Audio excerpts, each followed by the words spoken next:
okay? And I had another one. So each time I've spoken a little bit, and I wasn't sure if I was going to see same faces or different faces. So you may hear some of the same things if you haven't seen me or heard me speak. That's fine. It'll be all new. Like I said, I didn't really put any note cards together. I could talk about all this real estate and finance for a long time, just like y'all could, if you have any kind of interest in it at all. I don't know if y'all are advanced investors or just kind of starting out or anywhere in between, probably a little bit of all in this room.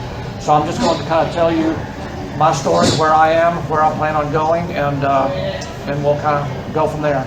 I started first, I had interest in real estate from the time I was probably in my 20s, living in the Metroplex. Didn't ever do anything with it.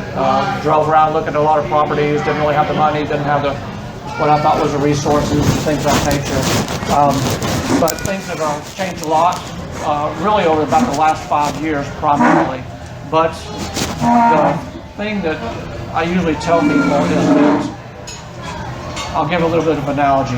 When I was about 25 years ago, we started having kids, got married, started having kids. Okay, we made a decision at that time. I wasn't making a lot of money. I was a service manager and making $40,000 a year, and it was a family of 5. And we had to make a decision. Was my wife going to stay home with the kids?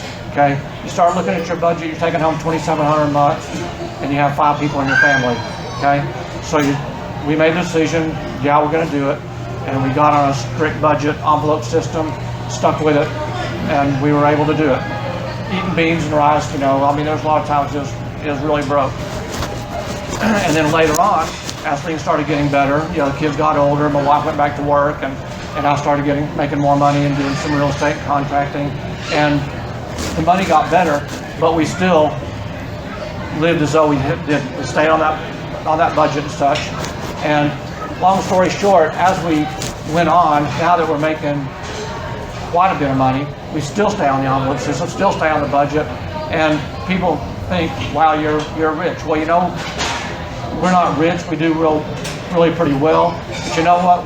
If we are considered rich by people's standards, we didn't get rich in the last 5 years. We got rich 25 years ago when we got that budget and still got some financial discipline and stayed with it. Okay? So that all ties into the real estate, and that whenever I first started doing a lot of this stuff, before I was married, I had a roommate. We lived in his house, and basically I talked him into letting me do stuff, and work on his house and figure things out. And as I continued on, I got to where I started trying to do little jobs for people and learning. Got my first flip about 19 to 20 years ago. I think it's 2001, and this was a time when I was still taking home $2,700 a month. Okay, so it was real risk at that time. I didn't know about a lot of venture capitalists, hard money people, a lot of those people. I didn't have friends that could loan me money, but I did keep my eyes open, and I found this house that the people, it was 3 or 4 siblings that their mother had passed away, and they had this house. They all lived in different places, didn't want to mess with it. It was about 1,000 square feet, 3-bed, 1-bath house, and like I said, none of them wanted to fool with it. Nobody was living in it. I got them to sell it to me for $12,000, and I wrote one of those credit card courtesy checks for it. Okay, so 20-something% interest rate. Okay, so I bought this little house, and that became my first real lab. Okay, I had done some things around the house and learned to work on some things, but this was it. I was jumping in now, and looking back, I was like, yeah, you were stupid. You did not know anything. It was really, we did okay. We tried to do the best we could. We tried to use some pretty decent finishes, but I didn't really know. Learned a lot. Made a lot of mistakes looking back. But at the end of the day, we had that thing, counting the rehab costs, or rehab time, and the holding cost, by the time we got it, the time we sold it, carrying costs with a high percentage rate and all that, end up making about $13,000, okay? Not great, but you know what? If I had thought, man, I think I want to go to school and learn how to do this flipping thing, and learn some contracting, how much would I have paid? I probably would have paid $13,000, okay? So I got into this thing, made all kinds of mistakes looking back, got it sold, learned a ton, and made $13,000, okay? It was a good start, and from there I continued basically doing some contract work here and there, and eventually I got my second property a few years later, And most of the properties I've got that I've done pretty well on have been, I found it that morning, I looked at it at lunch, I made an offer that afternoon, I had that later that afternoon, okay? And that was before the market had heated up as much as it is now. But I did that on my second property. It was a foreclosure property, and this was about probably 13, 14 years ago. I saw the price, I knew it was good. I bid a couple $1,000s over asking because I knew it wouldn't last long. Got it and got a bridge loan with a bank. So they carried my rehab and my house expense. And by the time I got through with the bridge loan on my draws and such, I went to closing and paid $34 for that house. Okay, great deal. My note was like $400 and something a month. At that time, I was going to sell it. My oldest son ended up was going to be getting married soon, so I stuck a renter in it for $950 a month. And a little bit later, he ended up moving in it for about a year after getting married and moved away. So I kept it for about 3 or 4 years and sold it for $109 when I was done. My all-in was $36,600 when I was completely done. Cash flowed about $500 a month for about 5 years, and then sold it for $109. Okay, so that's, a lot of those things are out there, but this market's a lot tighter than it was 15 to 20 years ago. Any of y'all that are really looking at properties know that. Your margins can be kind of tight. The thing that has helped me over the years is because I did learn by getting my hands dirty. Okay, I did learn by starting to do contract work, doing paint jobs, tile jobs, remodeling a bathroom, installing a fence, doing a kitchen, whatever the case may be. And now I can do all that. Okay, I can do all the work myself.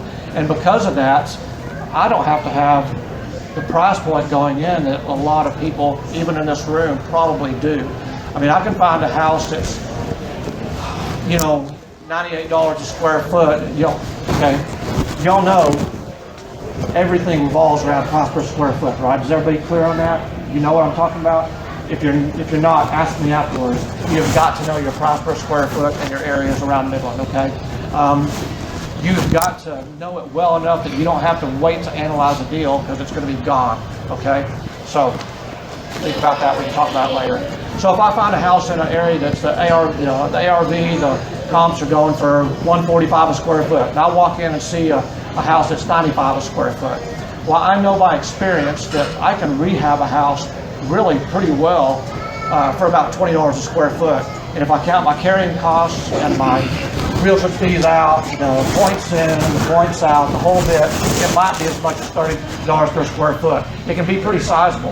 You have a 2,000 square foot house. By the time if you use hard money, say, you're going to pay your interest, your taxes, your points going in, your realtor fees on the backside, your title insurance on the backside, your carrying costs, all that adds up in addition to the materials I'm putting into this thing.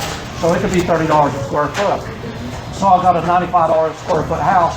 I'm putting $30 a square foot. My all-in is going to be $1.05 in the comps out area for $145. So I got $20 a square foot, 2,000 square foot house. Here's about $40,000. I can do it. Now, if somebody has to go hire a contractor, what are their numbers going to look like? That $95 a square foot is gone. I mean, you're just not really going to make it. You're going to have to really hunt down deals in this market. You're going to have to get creative. You're just going to have to hunt down deals. You're going to have to throw a lot of mud on the wall to see what's going to stick. Okay? You're going to have to put some offers out there, and they're still going to be kind of thin.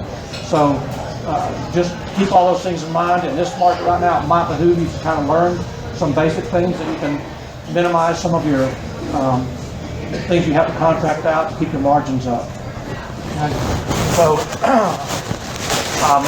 again, right now I'm working on a 3,000 square foot flip. I just got through with one that was about 3,000 square foot. The numbers on that one were it never hit market.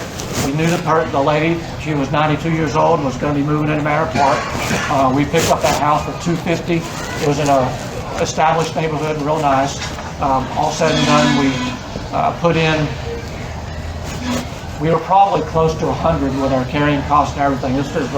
We did everything in this house, and ended up selling it for 79, and we made about 130 on it. I partnered with another friend of mine on it. Took that one, rolled it right into another deal that I was a 1 week overlap, and into another deal now. It's 2996, 3,000 square feet. Got it for $247, so about $84 a square foot, I think, if I remember right. The comps in the area, without being fixed up, were 138. I'm thinking I'm going to be pushing 140, maybe as much as 150. The things that concern me in it is it's in a 100-year floodplain. I knew that going in. I'm the last house in the 100-year floodplain. It's right on the edge, but it's still there. And the insurance is going to be higher. It's going to affect me some. I expected it to affect me about 10% on my ARV, my sales price. But when I talked to some realtors, they're telling me even in this market, floodplain is not even affecting me on a 100-year. Surprised me. I hope they're right, because if they are right, I'm going to be looking at about a $429 sales price. Right this minute, I looked at my spreadsheet coming in today. I'm at 3095 right now. I lack spending probably another 6,000 or 8,000, and then my sales on the way out is going to be, the biggest thing. Realtors is going to kill you. Sorry if anybody here is a realtor, but I list my own, and I will do the same on this one. You can do, if you put a house on Zillow, it'll list on Zillow, Trulia, and HotPads for free. And considering that this market in Midland, so many people how many people have moved to Midland in the last 5 years that are in this room? 20% of 15 to 20%. Okay, how many people in the oil industry you think have moved into Midland in the last 2 to 3 years? Tens of thousands, right? Do you think they drive into Midland and say, well, there's a realtor, let's walk in their door and see if a realtor can show us houses? I mean, how are they looking for things? They're looking on Trulia, Zillow, HotPads.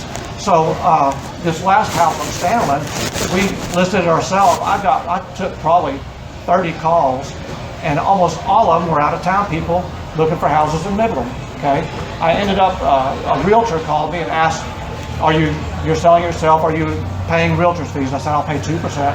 Okay, usually if y'all don't know about realtors, it's 3% for the listing agent and broker, 3% for the selling agent and broker. Okay, so since I was a lister, it would have been 3, but I said I'll give you 2. So it saved a lot, and I'll probably do the same on this one. If it doesn't sell within 2, maybe 3 weeks, then I might look at doing a realtor at that point. But I've done enough contracts. You can go on the TREC, the TREC website, which is the Texas Real Estate Commission, and find the Texas Residential 1 to 4 contracts. You can find web-based disclosures. You can find property conditions. You can find seller's disclosures, all those things. And if you just learn how to fill them out and use them, you can sell a property yourself too. Don't let it intimidate you. Is there any realtors in here? Are there any realtors in here? Okay. The realtors, it seems like, I'll tell the good and bad. It seems like, God, they don't do anything for their money. They just walk right in, somebody buys a house, and they make $3,000. Well, they don't make the $3,000 on the 30 minutes they spent on your house. They made the $3,000 on this Stanley case. He showed 22 houses. She showed 22 houses before they came to ours. That's where she made her money, and that's great. Good for them. Okay, it works out well. It's for the people that aren't comfortable with it. I'm comfortable with it, and enough to know that if you are not, and think you want to do it yourself, really the technical parts of it, the title company does all that. The title companies are the ones that know everything and can tell you everything. When I first sold my first $12,000 house, and I sold for 42, I sold it myself. Didn't really know anything. I knew that there was a contract. I got one when I bought it. There it is. I found it on the website, and I printed one out. So I filled it out as best as my ignorant little self knew how to fill it out, and then I started calling title companies. Okay, and I called 3 or 4, and most of them didn't have time for me. One of them did. And she has worked with investors before, and she was vice president of this title company. And she spent probably 20 minutes talking to me on the phone about how this stuff works. I said, well, if I email you this contract, could you all look it over and make any corrections that I might do? Yeah, sure, shoot it over to me. She red marked a few things for me, sent it back, I corrected it. I sat down with the person, they filled it out, we took it to the title company, closed, and there you go. Okay, so you can do a lot of those things. It's just like anything. You got to be willing to invest to learn it. I mean, a realtor invested to learn it. I'll invested my time to learn it. You know, in 2001, sure there was the internet, but it wasn't like it is today. You can learn anything on there as far as contracts and a lot of things like that. You know, the resources are out there. So I'll do the same on this house that I'm about to flip right now. I'm about probably 4 to 5 weeks out from closing on this, and I'll probably, if I can list it for about $219, which I'm hoping for, that'd be $140 a square foot. I should net somewhere around $60 to $70 on it. Okay. Now, one of the good things about also getting into some of this and getting your name out there a little bit more, if you start talking to people, eventually people are going to start bringing deals to you a little bit. Not a lot, but sometimes. The thing that, so I've got another one. Somebody called me on a realtor, somebody I know real well, and they're in Lubbock. Okay, well, Lubbock, I'm not going to drive after work because I have an 8 to 5 daytime job, Monday through Friday. So I'm working on these houses. You know, it takes me longer because I'm getting off work at 5 o'clock and I'm working till about 8, going home to eat dinner. Saturdays I'll put a 10-hour day in. There's something I've told people a lot of times. There's these 4-letter words. It's called work. You know, if you're not willing to get in there and do some work, well, you think Bill Gates or Warren Buffett work a 40-hour week? Yeah, you're gonna have to work. Okay. You know, I've told people also, getting rich quick takes time. Okay. Getting rich quick takes time. Keep that in mind. I'm not gonna come up here and tell you, hey, you can get rich in 6 easy months. Just follow my 10-step pattern here and then give me $8,000. You know, it just doesn't work that way. You know, you're gonna have to put the work in. So going way back to when I was talking about my little budget. Okay, my first of 20 years of doing a lot of real estate, the first 15 years, I used it to make a living. I used it to eat. You know, pay electric bill, like having electricity in our house. Heating and cooling is nice. But you know, we were able to put some away too, and was able to get debt free in that time. Don't use debt unless it's going to make you money. Okay, stay debt free. Keep a budget. Financing is so important. But the last 5 years, increased my net worth by probably close to $1 million. Okay. Now, did I get rich in the last 5 years, or did I get rich in the first 15 years? You know, if that's rich, $1 million isn't what it used to be. I mean, it's still a lot of money. But you know, if that's rich, you don't get it in the last 5 years. It doesn't just all of a sudden spring up on you. I'm rich. You know, you get rich in 15 years of grinding it out, keeping your budget, learning things, doing the little things, saving up, and you'll get there, okay? Now, is that to say that you can't do well within 5 years? No, you very much can. Any of y'all here ever worked with any hard money people? Anybody worked with hard money? Does everybody, I'm going to assume y'all don't know what hard money is, okay? You probably do. Hard money is basically, if I'm Joe Bob in, I don't know, somewhere in California having $18 million, okay? Well, nobody named Joe Bob has $18 million, okay? Francois has $18 million and he's in Silicon Valley, okay? Now he's wanting to invest his money. He's putting some of it in stocks and bonds, some in mutual funds, some in treasuries, some in this, some in that. You know, what's a good mutual fund going to yield after fees? A good one might get you 7% after the fees, things like that. Okay, a hard money guy comes along and says, well, I'd like my money to make money. Okay, so he can say, well, I've got these people that are willing to invest in real estate and they'll give me 10%. And it's backed up by properties. Okay, they're just venture capitalists. Okay, a lot of them are pooled in corporations and companies. So I have a hard money guy that I work with in Austin. And his rates are 9.5% with 2 points up front. The last couple deals I've got, I'm getting 90% of as-is value. I can roll in some of the rehab costs. Okay, so I'll look at my ARV after rehab value, and whenever I analyze a deal, you always look at the end and start working backwards. Okay, you walk into a deal, you know what your ARV is going to be. My ARV on this house I'm working on now is going to be about 419. I was like, okay, 419 times, assuming I have to use a realtor, times 0.94, they're getting 6%. there's my number. Then I'm going to put a few thousand in closing costs, there's my number. Then I'm going to put this much in rehab, there's my number. Then there's this much in taxes and insurance and utilities. Then there's going to be this much in carrying cost. Okay, now how much bigger over my purchase price am I?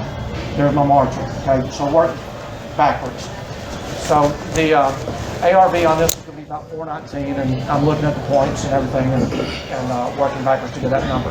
Now right now, the person in Lubbock calls it, and I really, it's going to have to be a good deal for me to tie this much up.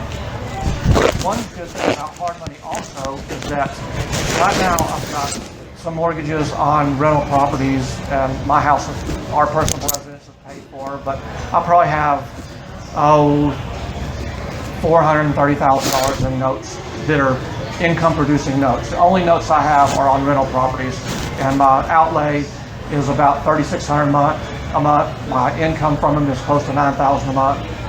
I'll borrow money on that, okay? About 2.5 times what my notes are. So hard money, I could borrow $1 million, and then if I go to buy a car and All American Chevrolet pulls my credit, they say he has $430,000. They don't know that I have this other $600,000 in debt. It doesn't show up. Okay, they don't report it, and most of them are low doc or no doc. So low documentation. They don't ask you for your last 2 years' tax returns and your W-2s and your bank statements and your blood sample and your children's last name and your pets and all that. You know, anybody that's bought a house, you know, the stack is this big anymore. They don't ask all that. They'll ask some things, and they'll want to make sure that you have the money to put down and things like that. Some of them will require that. If you, I've had some that wanted me to do it all, and they could consider me a platinum investor, and I get lower rates and all that, but most of them will not. So 9.5%, sure, it's a little bit higher, but you know, I could do it over and over and over again. So I've got the one, and now if this person calls me and loves it and says, hey, I've got this house, it's a screaming deal.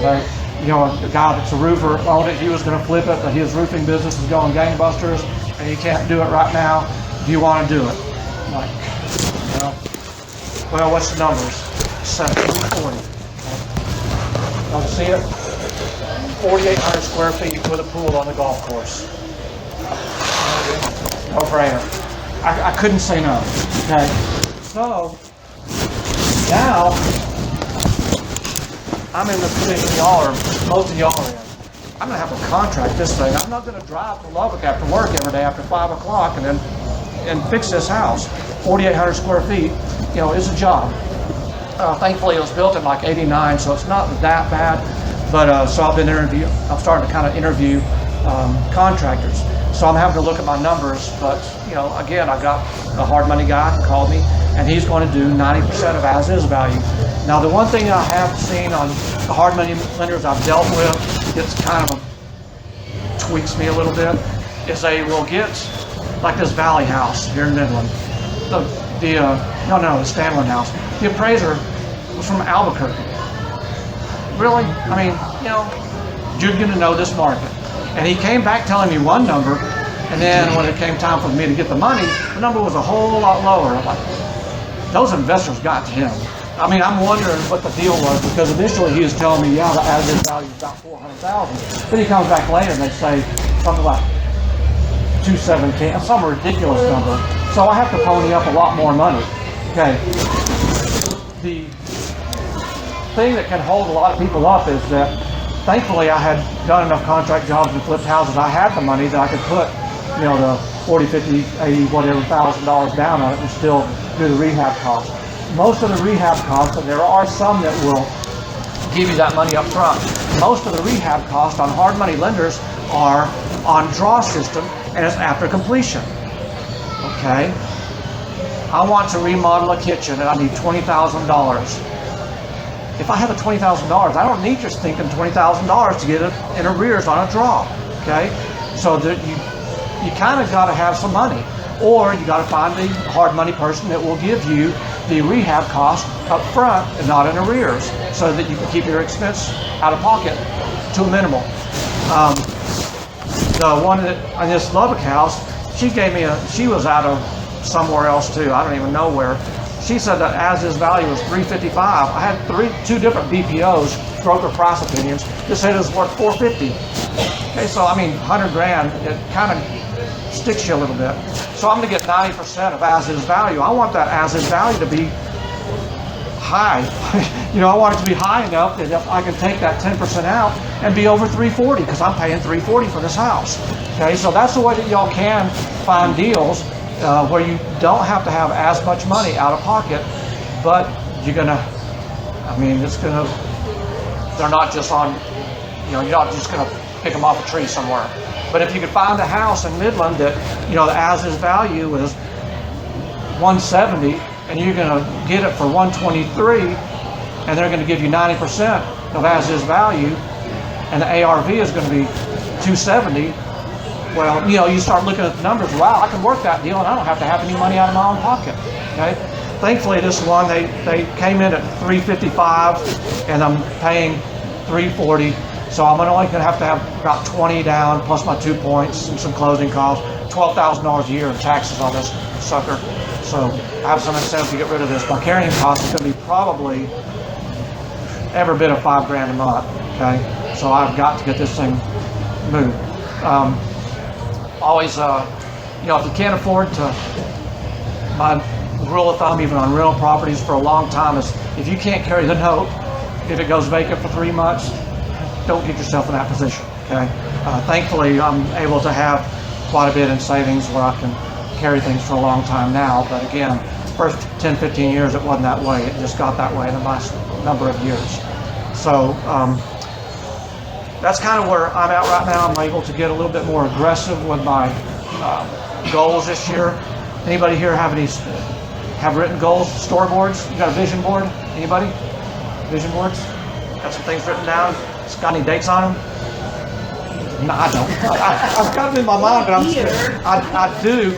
I'm just, man, I'm so stinking busy. I've got things written down, but I haven't been able to really drop my vision board. But my goal is to add 3 rental properties. We're trying to find a new house ourselves, and I'm wanting to get a house built on PK in the Cliffs as a home away, so that somebody else will pay for my vacation home. So that can be a pretty good deal too. But the thing I don't like about Airbnb or VRBO or home away is that I kind of like the idea of doing one lease that I have to fool with for one time and get it money for a year, and not have to rent my house 3 days at a time for the year. Don't have that interest. But my goal is also to be able to quit my daytime job this year, which is probably doable. I kind of hate giving it up because I've worked 30 years in this industry, and now I'm running the show in the Permian Basin for this little company. And you know, I make pretty good, but I made twice as much outside of work as I did at my job this last year. And I got 2 houses going right now for this year, so should be able to do it. You know, when you're debt free. Y'all read Rich Dad Poor Dad? Most of y'all read Kiyosaki? Okay. Y'all remember what his definition of wealth was? How did he measure wealth? Y'all remember that? If you didn't remember it, remember this part. If you don't remember anything out of that book, from me, it was, he doesn't measure wealth in money, he measures it in time. And I love that, because it's all about the passive income. It's like, are you wealthy when you have $2 million? You make, or you make X amount of money? Well, it depends on what your outlay is. His idea is, if your total bills come to $5,000 a month, well, probably not that much out of rental properties. Say your total bills that you have to have come to $3,000 a month. If you make $3,000 a month at your job, well, you're not wealthy, okay? But you have $9,000 in the bank, you're 3 months wealthy, okay? You require $3,000 a month to live, you have $9,000 in the bank, you're 3 months wealthy. Y'all see how I got that, right? Okay, you require $3,000 a month, you have $300,000 in the bank. You're 100 months wealthy, okay? You're almost, you know, you're 9 years wealthy, okay? Now, by the same token, you require $3,000 a month. You have 3 rental properties that net you $5,000 per month. How wealthy are you? You're infinite wealthy, right? I mean, you're making $2,000 more than your bills require every month. Every day, all the time. You don't have to have millions of dollars. I know. I used to think when I was younger, before I got into real estate, man, I'd like to have $2 million in income-producing assets. Mutual fund at about 6% would come to $120,000 a year. That's $10,000 a month. Cha-ching, you know. But you know, the stock markets. You know, maybe you feel good about it. I don't much. And the way the government's regulating everything else. But you know, I have the cash flow of a multimillionaire, almost. I mean, pretty close. I mean, and you know, I don't have to have that money. I would rather have the cash flow. I mean, man, freedom is important to me. I mean, I want my time, and you know, I could work harder. I could put in longer hours than I'm putting in. I'm putting in 60 hours a week. I don't have to do it all the time. I did it on this standalone house and went right into another one. I don't like doing back-to-back ones because I like to, I don't know, sleep sometimes. No, it's not that bad. But I do like to have some downtime. But, you know, I went to Italy for 2 weeks, about 6 months ago, and then I went to Hawaii for 2 weeks last month, and probably going to go to Greece for a couple months, not much, weeks. Yeah, months. Yeah, that's next year. No, maybe a couple weeks later in the year, we're talking about going to Israel for a couple weeks. You know, I mean, I'll work those 60 hours a week for a little bit longer. And the good thing about flipping a house is if I flip a house and make 40 grand, I can drop that 40 grand into a rental property. Okay, then I can turn around and do another flip, or I can sock it away from my down if I don't have an appraisal come in giving me the as-is value that I need to be able to purchase another house, you know, things of that nature. But you know, there's hard money people that do rental loans as well. Okay, I found one now that will do as low as 6.5%. I mean, 6.5% on a rental loan. The last property I bought, I did. How many points? That one was, I think, either 1.5 or 2. Wasn't bad. I mean, 1.5 or 2%, 6.5%. I mean, it cash flow. For how many years? They base it on, it's based on a 30-year. It's based on a 30-year. Oh. You betcha. Yeah, great deal. Because if you look at it, my last rental property I bought, I had to get on a commercial loan. It's 5.5. Well, at 200,000, 6.5% versus 5.5. I mean, it was maybe $100 a month. Well, you know, the last rental property I bought for 170, but I financed about 141. My note was 1,020, and I rent it for 2,200. I mean, I like to cash flow $1,000 a month. Any of y'all ever watch some of the video blogs on deeper pockets or anything? Some of those, y'all like what I say, deeper pockets, bigger pockets, bigger pockets. You're right, bigger pockets. One of the ones I watched a couple months ago, and I don't watch them a lot, but he was talking about his rental property, and I have all these rental properties. He's talking about dozens. This guy has dozens and dozens of rental properties. And he analyzes them. It's like, and I'll make $100 a month on this one and $200 a month on that one. I'm like, crap! I don't want that kind of exposure for $100 a month. I mean, man, I'm not gonna invest myself into 100 grand in debt for $100 a month. But man, Midland's market, you could go around buying. You could almost buy brand new homes. Not quite that, but you could go around just snapping up things that just barely under resale value and stick in some fresh paint and maybe some carpet and cash flow $800 a month in your sleep. And you don't even have to mine for deals, but you got to have 20% down. Banks will require 20 to 25% down. But if you get a hard money person, well, they're still going to want 20% down. They still want to protect their investment. They'll not just give you 100% of everything. So if you can get to where you can save up some money and do that, I'd highly recommend getting into the real estate market as much as possible. But just keep your eyes open, mind for deals. If you're not familiar with some of the things I've looked at, that's what Mr. Internet's for. Get on there and start searching things out. I mean, I do all the time. You can start chasing rabbits on the internet and learn something you weren't even going in there to look at. Next thing you know, you're learning about buying notes or something. Distressed notes. You can buy distressed notes. Go look that one up. Those banks, their banks are always selling distressed notes. If you're willing to find the banks that have a lot of distressed, or a lot of notes that are distressed, they want to sell them in bulk. But are you going to really be able to buy $8 million worth? Well, I don't know. Start looking up venture capitalists. I mean, who knows? Start chasing that rabbit. But educate yourself, you know, get in there. And one of the last things is, I love this. I made about 20 copies. Y'all recognize that guy? Yeah. Okay. I love this. Richard Brett. If somebody offers you an amazing opportunity, but you're not sure how you can do it, say yes. Then learn how to do it later. Right? I got some time notes if you want it. Because I've always kind of been that person. You know, I mean, even when I'm going in and rehabbing a house or something like that, this buddy of mine that I've worked with before, he's hyper analytical. Okay, he has to analyze everything. I'm like, tear it up, let's go. You know, let's get it done. And I've done it enough now that I really have that attitude because I'm confident enough to know that I can fix anything I screw up. Okay, so now I'll go in there and man, I just full bore ahead.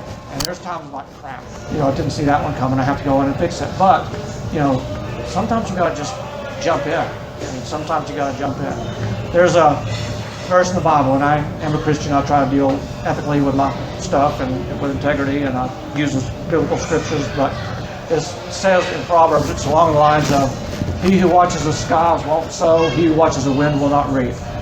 Okay, and what it basically is saying, if you're waiting for conditions to be perfect in anything you do, you're never going to do anything. You're going to sit there and watch the sky, so you won't sow. You're going to watch the wind, so you don't reap. I mean, if you're waiting for things to be perfect before you do anything, well, I mean, this is a good little pep talk for y'all. Y'all can go around feeling good and dream of what ifs and, you know, unicorns and lollipops, okay? Because it's not going to happen. You know, you better get out there and decide to do something. Make it calculated. You know, you're going to have to make a risk.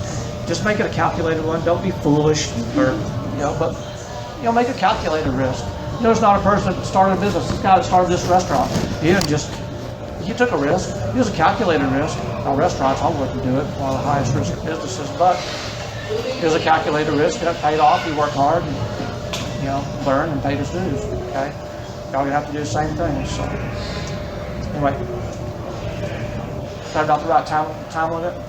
Okay. Any questions? Yeah, about the rental property, you asked for how much rent you're getting from it and all that?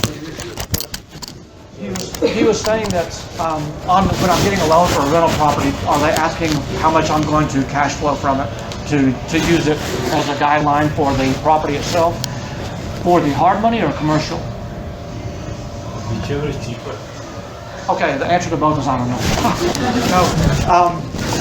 On a commercial, no.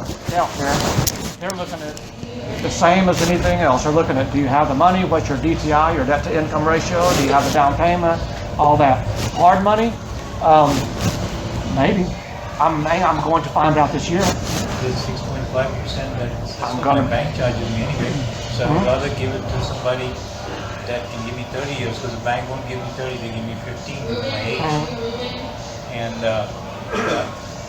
I'm a physician, okay? And this is the funniest thing I've ever seen. Wells Fargo refused to give me a second mortgage on my home because they said my debt to income ratio was 52%. And I said, what? 52%? That doesn't even make any sense. Well, what they did is they counted all my rental property notes against me and counted zero income on the rental.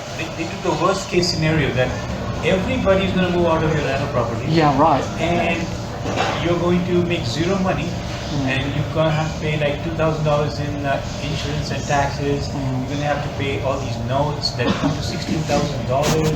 And so, somehow I don't know how my income in their calculation was a lot less than what I thought it was. And they came up with this number. And I'm thinking, well, I just stop donating $5,000 to $10,000 a month. That's so bad. I mean, I have such a bad debt to income ratio. Right. That's very bad. But the truth is that they decided not to give the loan, and then they came up with this way of calculating, because all the loans are on LLCs. I'm a guarantor on the loans, but they're not on my credit report.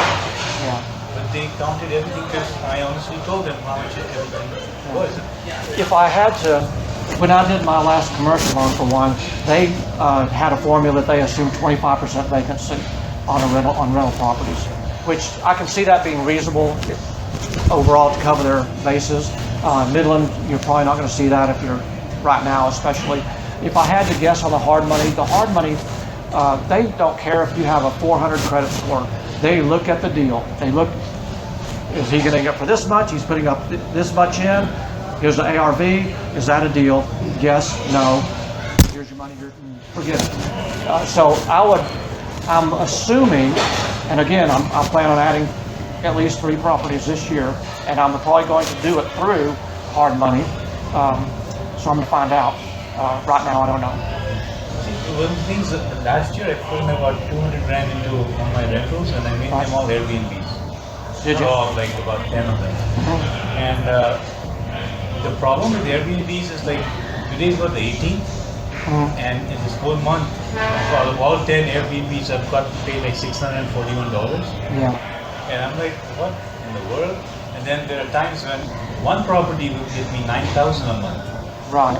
So it is so variable that if you don't have a cushion, it can be very, very difficult. Yeah, it's going to be, you're going to have your budget cycles. Yeah, and it's because people can cancel at the last minute, or with the oil kind of going down, that it changed everybody. People became very, very conservative, I guess. Yeah. And they're all counting pennies now. When before, Motel 6 was at $250 a night. Right. So, well, I believe there's probably a number of y'all in the oil industry, but y'all know we have right now our pipeline capacity maxed out last March of 2018. And so effectively, because we're having to get all the oil out of the Permian Basin through trucks and trains, it's effectively adding $13 to $15 per barrel to our cost of oil, okay? Oil's at what, 55, 56 a barrel? but 3 new refineries. They're looking to open the one in Kermit. They're trying to build one in Kermit. They are? They're talks. But there's supposed to be 3 pipelines coming online in the fall in the Permian Basin.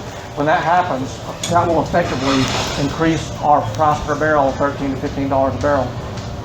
And when it does, I kind of think it's probably going to drive the market again. Speculation, maybe. Makes sense to me. If your bottom dollar effectively is going to be increasing 30% overnight, once they flip the switches on those pipelines, it's going to eliminate $13 off your bottom line per barrel. We may see another little real estate boom here. You're willing to share your hard money? Oh, certainly. Yeah, I've already shared it with several people. Matter of fact, I have some people that have already used them for stuff. Yeah, it sounds like you have great experience investing in cat costs. What would you recommend for someone who's wants to learn more? That want to learn more of which aspect? Oh, Estimating the cat costs when you look at a property, knowing what the work is going to require.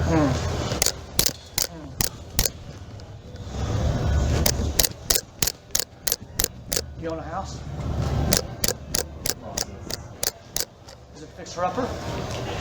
Work can be done. Yeah. Buy a laboratory and live in it. I've told people that before.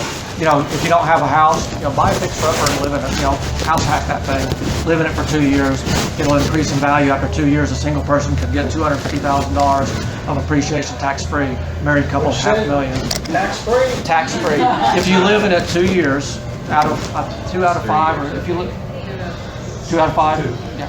But if you lived in it 2 consecutive from day one, then you could get in something that was pretty ratty in a decent area and fix it up. And 2 years later, the market's appreciated 5-10% a year. Plus, you put in a lot of stuff, and 2 years later, you sell it and make $100,000, and it's all tax-free.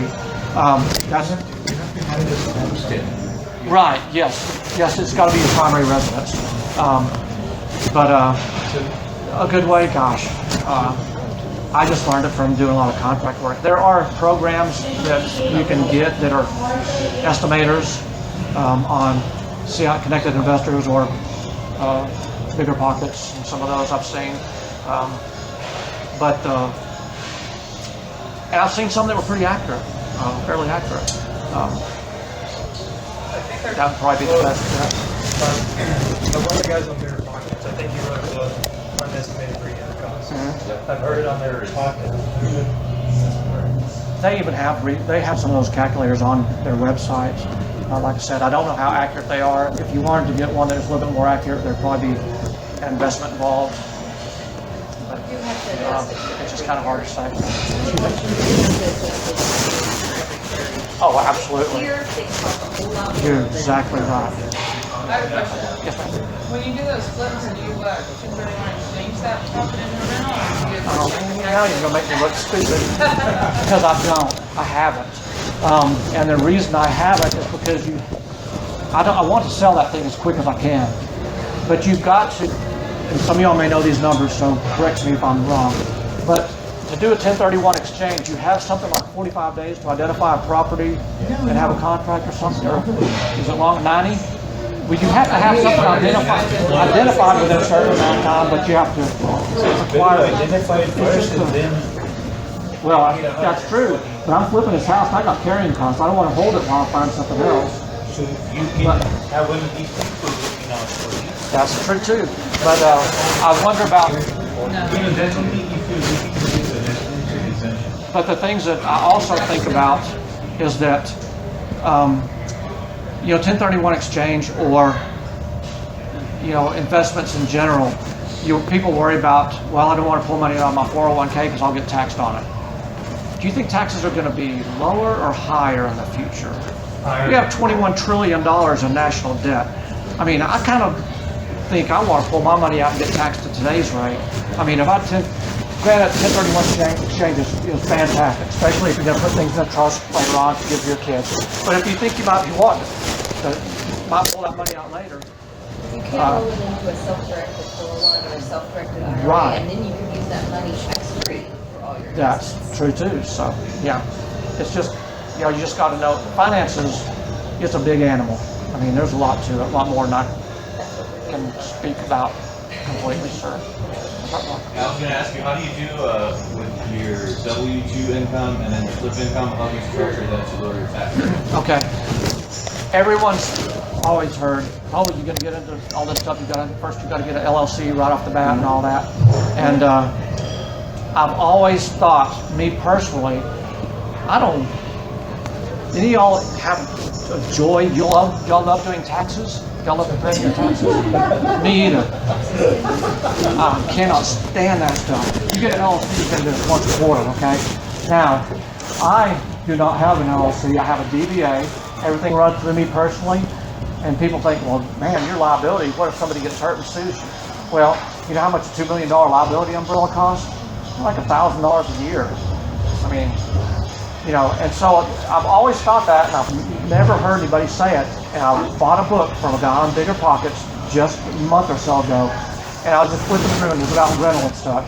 And so I looked at the table of contents and I went straight to the area and it says, LLC or not, or something like that. And I go straight to that section, and he says, you'll always hear people tell you got to get a corporation right off the bat for this, this, and this. He said, I'll tell you don't need one until you get like more than 3 or 4 properties. Once you get that, then you need to start looking at it. I'm kind of at that point, but if we were in different liberal parts of the country, where if somebody does something really stupid, it's their fault, and they can sue you and win, they can spill hot coffee because they were ignorant and spill hot coffee on themselves and sue and win $2 million or whatever it was. You know the type deal. Somebody sticks their hand in the garbage disposal because they dropped the bottle cap in there and their little kid hits a switch and they sue you. I don't know, something stupid. It doesn't matter. Yeah, you might have a problem. Midland, I think the judges are more like, well, that was stupid. Yeah, I don't think we're as a liberal court system that would allow some of the stupid things to happen. Now, if you're negligent and you do something foolish, you have a deck and it's got rotten wood and holes in it and you don't fix it and then somebody falls through and breaks your leg, well, yeah, you're responsible. So don't have a deck that has crappy wood and breaks, puts yourself in a bad position. Take care of your properties. And I always fix up my properties. I don't like slumlording. I like going in and actually spending the money up front because I really don't want them calling me every month to go fix something. Spend a little bit more money in the first place, and don't deal with that crap. I mean, they don't want you over there. You don't want to be over there. I mean, out of my rental properties, not like I have dozens. I have 4, okay? And I spent probably 5 hours last year on them, total. And I like that. And people are like, oh, I don't want a rental property. I don't want to be fixing a toilet at 2 in the morning. Well, first of all, nobody's going to call you at 2 in the morning to come over and fix their toilets, so don't be stupid. And the second thing is, I'm making $1,000 a month on this property. If I have to spend 30 minutes going over there and fixing a toilet, I'll average $2,000 an hour and be happy about it. The day that you're making $2,000 an hour, you can lecture me about, I don't want to go fix a toilet at 2 o'clock in the morning, okay? So, I mean, cash flow, that'll work. And properties are great for depreciation and all that. Yeah, you got. And the other thing is, you can do 1031 exchanges, and then you can start your own non-profit, and you donate it to a non-profit, and you get the full amount value. Yeah, I'll think about those things down the road. Years, yeah. And I'm not there yet, and maybe I will be sometime. But I'll probably end up doing putting things in a trust for the kids. And if y'all aren't familiar with trusts, down the road you'll want to investigate the advantages of that. Talking about charitable trust. A non-profit. So it's a non-profit where all the members of the board are your family members. So the money stays in the family anyway. And you can do non-profit. You can do charitable stuff that you're already doing, but do it from a non-profit. There's nothing wrong with that. Yeah, I mean, legal. So the best part is, I have one property worth for like 40,000, or is it 40,000? I don't remember. I have altogether I'm into it for 53 right now, and it's increasing at 137. So I'm thinking, good. And if I donate it, I don't have to pay tax on that. In fact, I get a tax break. My tax bracket, it's like I got my 53,000 back. And my non-profit, no, it doesn't rent it out. It sells it to somebody with bad credit at 15% interest. So maybe repossesses it back after some time. So that's why I'm saying that non-profit for 30, 40 years. You can do a 30-year note on it. Usually people with bad credit are going to default. They don't care about their credit. So they're going to just abandon it. So take a 10%, 15%, whatever down payment. So it's 137,000. I would sell it for 157 to somebody who cannot buy a house at all. And I would tell them to give me $10,000 down payment. And a lot of people in the oil field will have $10,000, but no credit at all. And then the payment, 15% interest rate. So what happens is the non-profit has a revenue stream which can then commit to doing stuff like, they can sponsor certain things in schools, and so because there's a revenue stream going on. So every year, every 2 years, they plan on donating money to the non-profit and then selling it to somebody like that. Get way more return that way. Plus, if they default, you get the whole house back. You sell it all over again, this time $20,000 more. So it's like, and the best part is you're not taking that money and putting it in your pocket or feeding your children with it, because I don't think it's fair to charge that much interest rate, and it's not fair to do what I'm saying. That's why I want to do it in a non-profit and use that money to help other people, so that I don't have any bad karma, But that does bring up a good point. And y'all have heard these numbers before. The average, I heard somewhere just about 6 months ago, they were doing a study of people's finances in America, okay? And they said the average adult has something like $1,300 in savings, okay? Well, people just don't know how to handle their money. How are they going to buy a house? What do you think that's going to do to the rental market in the next 20 years? I mean, it's already, people just they don't keep track of their finances, they don't have the credit scores, they don't have the financial discipline to save up enough money for a down payment. I mean, man, the rental market's going to it's just going to continue to go. But what I was suggesting, that market is going to make more money than the rental market. Because the more responsible people get, the more money. There are guys in Odessa that have sold the same house 12 times, 15 times. Well, and they don't have to fix anything. Nothing. because the You people own got it. no overhead, you don't pay tax on it, you don't pay interest on it, insurance on it. I mean, it's like net. There's no, like, your gross and net is the same. So, Plus that's the next speaker. 10 grand up front. So, I think it's a good idea, except you're dealing with people that are, if they default on it, they're probably gonna take the fans and the lights and, I bought one of those houses. Yeah. There was nothing in there. They took the, everything. Nothing was there. But I got a very good deal on the house, so I bought it. Sold it. 90,000 I think I made it. Yeah. I sold it later. But it's just, it's true. Most of the millennials are not interested in getting into debt. Because they already got school debt, 120,000, 130,000. Why would they want to go into more debt? So they rent. It makes more sense. More flexibility. 20% of this country moves all the time, every year. So why would, and Midland's got the best yeah. that anywhere in the country that I know. Yeah. Because when you go to California, rents are high, but the house prices are ridiculously high. We'll take one more question if there's any last question. Let's give Steve a hand.